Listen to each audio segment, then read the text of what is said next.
बिस्मिल्लाहिर्रहमानिर्रहीम। अस्सलाम वालेकुम व्यूअर्स, उम्मीद है आप सब लोग खैरियत से होंगे। व्यूअर्स, हम अपनी ज़िंदगी में जब भी किसी बड़े शख्स की या कामयाब शख्स के बारे में बात करें तो हमेशा हम उसकी ज़िंदगी के वो दौर की बात करते हैं जब वो कामयाब होता है, उसकी कामयाबियों के तज़किरे किए जाते हैं या उसकी स्किल्स या कामयाबी के दौर की बात होती है। लेकिन उसका एक दौर जो स्ट्रगलिंग फ़ेज़ होता है, जब उसकी लर्निंग हो रही होती है या ट्रेनिंग हो रही होती है, या आप ये कह लें कि उसको जब किसी बड़े मुकाम के लिए तैयार किया जा रहा होता है, हम हमेशा ही उस फेज़ को, उस दौर को नज़रअंदाज कर दिया जाता है। तो व्यूअर्स, आज की जो वीडियो है इसमें हम एक ऐसी किताब के बारे में बात करेंगे जो इस तरह के फ़लसफ़े के गिर्द ही घूमती है, और इस किताब का नाम है 40 रूल्स ऑफ लव। बिकॉज़ ये and it is written by Elif Shafak. ये मेरे पास बुक, काफ़ी पुरानी बुक मेरे पास पड़ी हुई है, काफ़ी पुराना वर्जन है इसका। तो ये इसको लिखा है अलिफ शफ़ीक ने, और अलिफ शफ़ीक एक टर्किश ऑथर हैं और काफ़ी मशहूर ऑथर हैं ये। और उनकी मेरे ख़्याल में वजह शोहरत जो है वो एक ये बुक है। उसके अलावा बास्टर्ड ऑफ इस्तांबुल काफ़ी मशहूर इनकी किताब है। 10 मिनट्स 38 सेकंड्स भी इनकी किताब काफ़ी मशहूर है, और भी बहुत सारी किताबें लिखी हैं।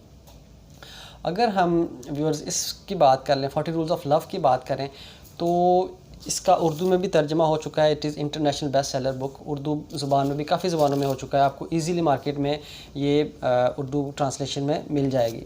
और व्यूअर्स, ये इसकी एक तो ये इंटरनेशनल बेस्ट सेलर है। दूसरा, BBC ने 2019 में एक लिस्ट शाया की थी मोस्ट इंस्पायरिंग नावल्स की, 100 मोस्ट इंस्पायरिंग नावल्स की लिस्ट थी।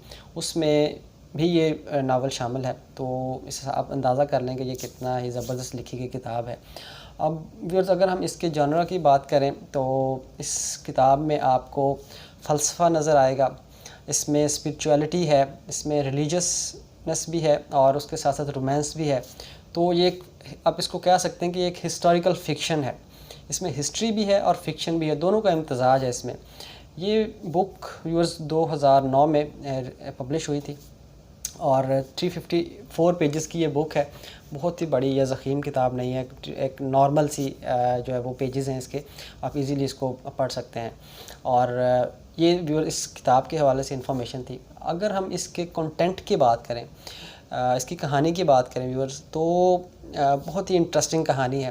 तो बेसिकली जो बुनियादी थीम है इस किताब का वो है love for God and love for human beings. तो व्यूअर्स, इस किताब में आपको 2 स्टोरीज़ पैरेलल आपको पढ़ने को मिलेंगी। एक स्टोरी है एला और अज़ीज़ की, and the other story is of हज़रत शम्स तब्रेज़ एंड मौलाना जलालुद्दीन रूमी रहमतुल्लाह अलैह की। जो एला और अज़ीज़ की कहानी है वो एक हमारी करंट, जो हमारी इस सदी की कहानी है। वेयर एज़ जो हज़रत शम्स तब्रेज़ और हज़रत मौलाना रूमी रहमतुल्लाह अलैह की कहानी है वो 13वीं सदी की कहानी है। तो ये दोनों कहानियाँ, एक पीरियड और एक करंट जो स्टोरी है, हम पैरेलल इस किताब में आपको पढ़ने को मिलती हैं। हम पहली स्टोरी की बात कर लेते हैं, एला और अज़ीज़। एला एक ख़ातून है जिनकी उम्र तकरीबन 40 साल के करीब है, और वो अपनी शादी से खुश नहीं हैं। उनका हस्बैंड जो है ही इज़ चीटिंग हर, और वो अपने बच्चों से भी खुश नहीं हैं, वो उनके कहा नहीं मानते, और शी इज़ वेरी अपसेट। इस दौरान वो अपने आप को मसरूफ़ रखने के लिए किसी पब्लिशिंग हाउस में जॉब के लिए अप्लाई करती है, और उसको जॉब मिल जाती है। जो उसका पहला टास्क होता है व्यूअर्स, वो टास्क होता है कि उसने एक किताब को रीड करना होता है और उसको रिव्यू करना होता है। उस किताब का नाम है स्वीट ब्लास्फेमी, और इसको लिखा होता है अज़ीज़ ने। ये किताब जो स्वीट ब्लास्फेमी है, इतनी इंस्पायरिंग और इतनी इंटरेस्टिंग लगती है उसको कि वो इससे रिलेटेड इन्फॉर्मेशन हासिल करने के लिए वो आथर को, जो उसका आथर होता है अज़ीज़, उसको ईमेल्स करती है, और इस दौरान जो उसके जहन में जो क्वेश्चंस होते हैं वो भी वो अज़ीज़ के साथ डिस्कस करती है। और ये जो इनका इंटरेक्शन होता है ये सबब बनता है कि एला ये समझती है कि शायद she is fall in love with Aziz. तो ये कहानी एला और अज़ीज़ की है। जो दूसरी कहानी है हज़रत शम्स तब्रेज़ और मौलाना जलालुद्दीन रूमी की, वो एक्चुअली वही कहानी है जो स्वीट ब्लास्फेमी में लिखी गई है, जिसके ऑथर अज़ीज़ हैं। तो आप दूसरे लफ्ज़ों में ये कह सकते हैं कि आप 40 रूल्स ऑफ लव में एक और नावल पढ़ रहे हैं जिसका नाम स्वीट ब्लास्फेमी है। तो जो पैरेलल स्टोरी हम पढ़ेंगे वो स्वीट ब्लास्फेमी की ही स्टोरी होगी, और जिसमें ये बताया गया होगा कि किस तरह हज़रत शम्स तब्रेज़ एक दरवेश होते हैं, वो किस तरह एक अज़ीम स्कॉलर ऑफ़ इस्लाम कि जो बहुत ही एक अज़ीम मोतबर शख्सियत हैं मौलाना जलालुद्दीन रूमी, वो किस तरह ट्रांसफॉर्म होते हैं, किस तरह उनकी लर्निंग और ट्रेनिंग होती है, किस तरह हज़रत शम्स तब्रेज़ उनको एक स्कॉलर से, अज़ीम स्कॉलर से एक अज़ीम तर सूफ़ी बनाते हैं। तो ये सारी की सारी ट्रेनिंग और जो फ़ेज़ है और ये ट्रांसफॉर्मेशन है जो सूफ़ी बनने का जो सफ़र है सारा, ये सारा इस स्वीट ब्लिस फैमिली का हिस्सा है और ये दूसरी कहानी जो है वो पैरेलल चलती है। तो ये सारी की सारी मैं आपको पूरी स्टोरी तो हम इस वीडियो में हम नहीं बता सकेंगे क्योंकि तो फिर ये तो स्पॉइल हो जाएगी सारी की सारी कहानी। तो मतलब मकसद ये था कि हम आपके साथ कुछ पार्ट्स उसके शेयर करें ताकि एक दिलचस्पी पैदा हो और आप इस किताब को ज़रूर पढ़ें। तो अगर आपका इंटरेस्ट सूफ़ीज़म में है, रिलीजियसनेस में है और आप फ़लसफ़े से रिलेटेड किताबें पढ़ना पसंद करते हैं तो this is a must read for you, इसको आप लाजमी पढ़िएगा। तो व्यूअर्स, इसमें इस कहानी में सारी की सारी कहानी में जो मेन जो किरदार हैं, वो सबसे स्ट्रॉन्ग किरदार हैं, वो हज़रत शम्स तब्रेज़ रहमतुल्लाह अलैह का है। इस कहानी के जितने भी दूसरे किरदार हैं, अब वो चाहे रूमी हो, रूमी की वाइफ हो, उनके बेटे हों, रूमी की बेटी हो, उसके अलावा मज़ीद एक प्रोस्टिट्यूट का किरदार है, एक ड्रिंकर है, उसका किरदार है, वो सारे के सारे हज़रत शाह शम्स तब्रेज़ के गिर्द ही घूमते हैं। तो ये सारे के सारे लोग उनसे अपनी जो इंटरेक्शन करते हैं सारी, और जो उनकी कन्वर्सेशंस होती हैं, जो मकालमे होते हैं सारे के सारे, वो बहुत ही अमेजिंग है, बहुत ही विज़डम से भरपूर जुमले हैं। और इसी तरह दूसरी साइड पे जो इंटरेस्टिंग बात है, एला की और अज़ीज़ की जो आपस में उनकी इंटरेक्शन है और जो ज़हनी उलझने हैं एला की, उसका जवाब किस तरह दिया जाता है अज़ीज़ की तरफ से, वो भी काफ़ी ज़्यादा इंपॉर्टेंट चीज़ है। अब यहाँ पे हिस्टोरिकल फ़िक्शन का आपको डिफरेंस भी समझ आएगा कि जो एला और अज़ीज़ की कहानी है दैट इज़ फ़िक्शन, और उसके साथ साथ जो हिस्ट्री को डिस्कस किया गया है हज़रत शम्स तब्रेज़ और मौलाना रूमी की जो हिस्ट्री को डिस्कस किया गया है, तो वो एक हिस्ट्री है। तो ये एक हिस्टोरिकल फ़िक्शन हम इस वजह से हम इसको कह सकते हैं।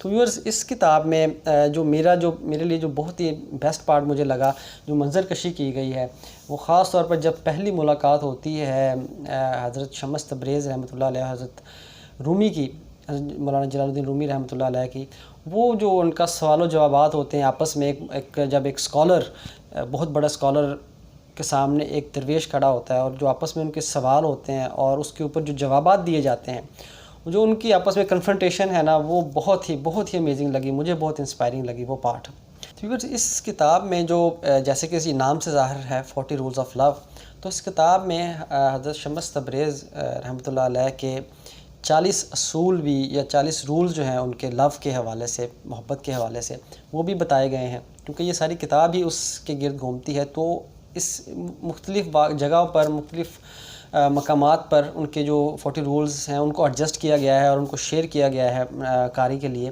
तो ये आपको थ्रू आउट जो है ना, वो आपको जकड़े रखते हैं, अपने शहर में जकड़े रखते हैं। कोई ना कोई थोड़ी देर के बाद आपको कोई रूल्स बता दिया जाता है, और ये रूल्स जो है ना, वो बहुत ही पॉजिटिविटी आपके अंदर पैदा करते हैं और आपके अंदर, कारी के अंदर जो है ना, वो एक होप, उम्मीद पैदा करते हैं। I think that is the best part जो कि सूफ़ीज़म में है, कि आपके अंदर एक उम्मीद पैदा होती है खुदा की ज़ात को लेकर।